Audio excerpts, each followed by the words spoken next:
जय श्री कृष्णा, राधे राधे। आइए सुनते हैं घासी राम जयंती पर घासी राम जी की प्रेरक कहानी। एक संत जिन्होंने सबको साथ मिलकर चलना सिखाया। इस दुनिया में लोग आते हैं और एक सामान्य सा जीवन जीकर चले जाते हैं। कुछ गुमनाम रह जाते हैं तो कुछ अपने कर्मों की वजह से सदियों तक याद रखे जाते हैं। सदियां बीत जाती हैं और लोग उन्हें अपने प्रेरक मानकर सदा अपने बीच जीवंत रखते हैं। ऐसे महान लोग संत कहे जाते हैं। इन्हीं में से एक हैं छत्तीसगढ़ के महान संत बाबा गुरु घासीदास।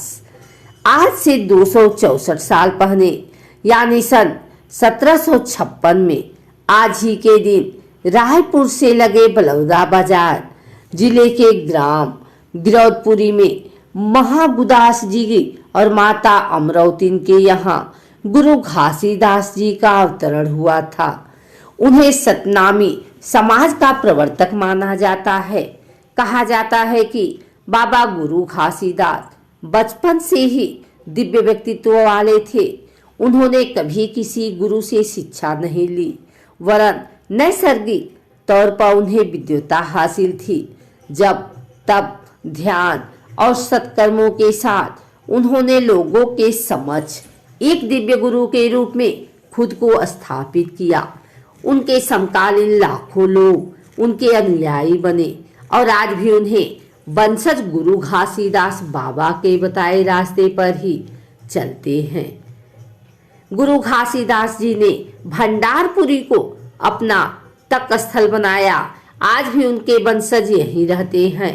यहाँ रहते हुए उन्होंने लोगों को सिर्फ सत्य के मार्ग पर चलने की शिक्षा दी। उन्होंने अपने समय की सामाजिक आर्थिक विषमता, शोषण तथा जातिवाद को समाप्त करके मानव एक समान का संदेश दिया। बाबा गुरु घासीदास जी के समय समाज में भेदभाव और विषमता की बीमारी बुरी तरह फैली हुई थी। इसी का फायदा उठाकर विदेशी शक्तियां यहाँ अपनी पैठ बना रही थी। बाबा इस बात को जानते थे कि जब तक यह बीमारी समाज से खत्म नहीं होगी तब तक हमारा समाज खुशहाल नहीं बन पाएगा। इस समस्या के समाधान के लिए बाबा ने बहुत चिंतन किया। इसके बाद वे सत्य व समाधान की तलाश के लिए गिरौदपुरी के जंगल में छाता पहाड़ पर तप किया। इसके बाद उन्होंने गिरौदपुरी में अपना आश्रम बनाया और सोना खान के जंगलों में सत्य और ज्ञान की खोज के लिए लंबी तपस्या भी की। गुरु घासीदास ने सतनाम धर्म की स्थापना की और सतनाम धर्म के साथ सिद्धांत दिए।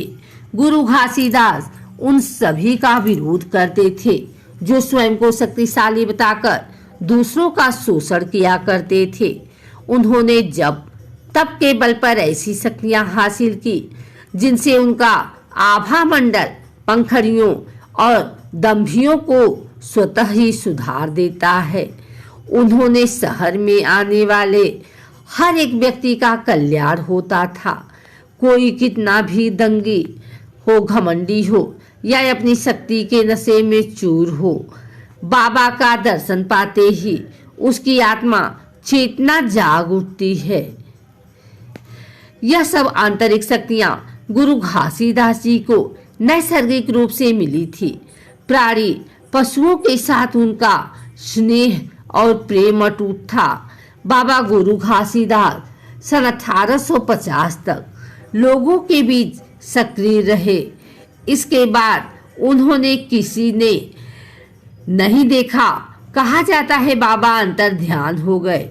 आज भी बाबा गुरु घासीदास जी के संदेश पंथी नृत्य गीतों में गूंजते हैं। उनकी शिक्षाओं का साथ लेकर समाज आज आगे बढ़ रहा है।